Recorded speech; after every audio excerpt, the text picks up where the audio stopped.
caixa Bob. Para um de 12 e um de 8. Pintura automotiva, bem novinha, coisa mais linda. Para fazer uma caixa dessa é mais de R$ 800. Eu vendo a R$ 600, só a estrutura. Se a pessoa quiser comprar as peças, ó, processador 180, voltímetro 30. Aqui é um drive 250 trio mais a lente, R$ 170. Médio de 8 da Aeros, o de 350 RMS, R$ 200.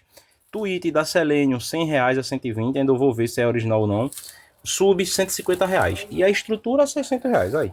A turma, não, que para montar um caixinha desse aqui, gastei 7 mil. Se não souber comprar, gasta uns 4 a 5 mil mesmo. Agora, sabendo comprar, se montar comigo aqui mesmo, ele tocando perfeitamente com o rádio completo, fonte e a bexiga toda, 2.500 mais ou menos.